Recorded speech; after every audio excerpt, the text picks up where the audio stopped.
The first thing that comes to my mind when we talk about unity is honestly marriage. And I think about a sports team, but oh, that's good too. Welcome back, beautiful people. Hello. If you're new here, welcome to our channel. I'm Susie. And I'm Ness, and this is Mom and Daughter Talk, where we hope to inspire, encourage, and uplift your mother-daughter relationships. So thanks for joining. Today, we are doing part 3 of a series we like to call What is ... Hey, I like that. Okay. So this is part 3, and today we're covering what is unity. What is it? Yeah. Well, the first scripture that comes to mind is, it says in Amos, how can two walk together unless they agree? So let's think about that. That's pretty. Walking together. Yeah. Right? So when you're walking together with somebody, it's where you're taking similar steps. So if someone is ahead of you, you're not walking together with them. If someone's behind you, you're not walking together. But to walk in syncly together, there has to be some kind of agreement. And so what is that agreement? Whether it be spiritual foundation, whether it be the way you do business, what things are valuable to you, right? May not be valuable to the other person. So it has to be an agreement. So it's really hard to walk with somebody unless you are in agreement and in unity with that person or persons, right? As a matter of fact, in the word also says that when they were building a tower, they were trying to reach God, but the people, even God said, they are in such unity, there's nothing that they can't do. So there's power in unity for sure. And the contrary is true as well, where there's disunity, the power is being sapped out. And so one thing that I've learned in my years of living is that you really can't change people. You can pray that the Lord will influence them to, make the correct choices or whatever, but you yourself can't change somebody. Okay. And so knowing that, it really is when you come to a point where, let's say you really disagree, it's an impasse and you agree to disagree. It doesn't have to be combative. But you agree to disagree. So what do you do in that way? So what I have learned to do is when I come to like that with a person, let's say, whether it be personal, business, whatever, knowing that I can't change their position, that's something that they have to come to. I reposition myself. So I just, I move forward. I know one thing I can control is changing me. I can't change the other person, but I can change me, right? Whether it be my attitude or, like I said, repositioning myself. And I've done that throughout my life. And it was a hard lesson to learn. Like, I'll be transparent. When I was married, one of the things when I first got married was, I know there's some things that I can change about my husband. And some things I was able to influence and change and things like that. One of them was he was really skinny when I met him. And I was like, I'm going to fatten him up because I can cook. Oh my God. And so mission accomplished on that one. But there's other things that was not the case. And I've learned, like I said, to know that I can't change someone. But then again, it's where you can learn to appreciate the difference as well. Just because someone is different from you, it's not a bad thing. It's not a bad thing. But when you talk about unity and walking together, there has to be agreement.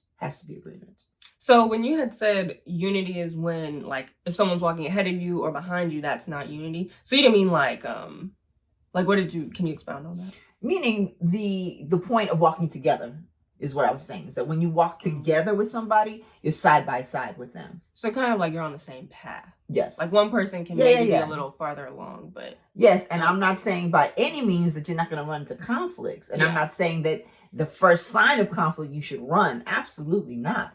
Absolutely not. But in the overall scope of things, I'm saying that when you are walking together with somebody, there has to be a foundational agreement. Absolutely. Yeah. The first thing that comes to my mind when we talk about unity is honestly marriage. And I think about a sports team, but oh, that's good too. Yeah, but I just innately thought of marriage because you just hear so much how you have to walk in unity in marriage. And it's literally when you get married in a covenant with God, the two become one. And that sounds like a lot because you are living with somebody 24/7. You have to like communicate all the time and you have to be selfless and all these different things. So you were married, so I wanted to ask you too, like, how do you think like you were able to accomplish like walking in unity with your husband at the time? Well, I'll go back to what you said as far as it says the two shall become one. Yeah. And I think the operative word is become, because that's a process and it's a verb, right? So it's an action. And so therefore, I think giving each other space, knowing that we're all constantly growing. Here's an example. I remember when I was married, we had a business together, but initially the educational services business was more his passion. He has a master's in education and wanting to do that. And so mine is more creative. I'm a hairstylist, right? So at one point, we decided to just do that together. And as we were doing, I knew that, well, actually, I felt like at a certain point, I was kind of losing myself a little bit because, again, I love education, but I love education regarding the things that I'm passionate about, not necessarily math and English and, you know, all the fundamentals as far as academics go. So I remember talking to God about it and saying, I feel like I'm losing myself a little bit. And I heard really clearly, pour into his vision and yours will unfold. And so really, sometimes for the sake of unity and walking together, it's where you might need to sacrifice. One person may need to sacrifice for the greater good. You know what I mean? And really, I was willing to support him in his vision and his passion, because at the end of the day, when it comes to marriage, I feel like if he shines, then I shine. Or if I shine, then he shines, right? We're a team. And so I guess in looking at the bigger picture is really important versus the always fighting for equality, because really sometimes it's not always 50-50. It's sometimes 70-30. You know, God forbid, what if someone gets sick? You know what I mean? And the other person has to really be there as a caregiver. It's not 50-50, right? Yeah. But that's what the unity comes in the covenant and saying, you know what, no matter what, I'm going to stay here, barring certain things as far as, you know, what the Bible allows, you know, but yeah. And with a mom and daughter too, I mean, God forbid, but if you get sick or someone's mom gets sick, like, I mean, that's not 50-50 at that point either. And I feel like the opposite of unity is division. Absolutely. So if you're not choosing to unite with that person and sacrifice for the other person in whatever relationship you're in, then that just causes division. And it's easy to pull back sometimes. Like my defense mechanism has always been to pull back and to like detach from somebody if I feel like super hurt or what have you. So if we're not in that unity and it's constant bickering and, you know, no communication, plug for the last video, and there's no communication, then, you know, there's that division that kind of comes into play. Right. And I think that's how people also grow apart. Yeah, you know? Good point.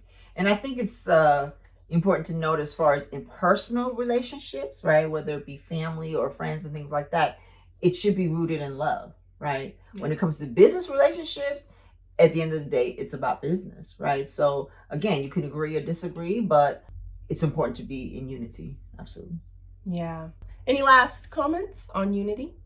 I just want to encourage all of us, including myself. I think it's really good to see the bigger picture of things. Sometimes when we talk about unity, again, right next to it is the temptation to be in disunity, right? And so therefore, I think if you look at the bigger picture, if you feel like, you know what, this really has come to the end of the road, then let's part and agree to disagree and be at peace.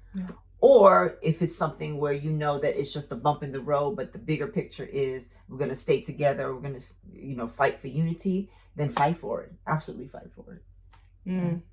That takes a lot of maturity. Yeah. I'm realizing in this What Is series, this takes a lot of maturity. Yeah, and that's the part of the human experience of growth, you know, and definitely in our walk with God as far as becoming more like him. Yeah. And I can definitely say I'm growing while we're doing these. Oh, absolutely. Me too. Absolutely. Yeah. So I hope you guys are getting something out of it and growing too. Yeah. Anyway, thank you for watching. Like and subscribe. Of a series we like to call What Is? What If? What is unity? Okay. I love you too.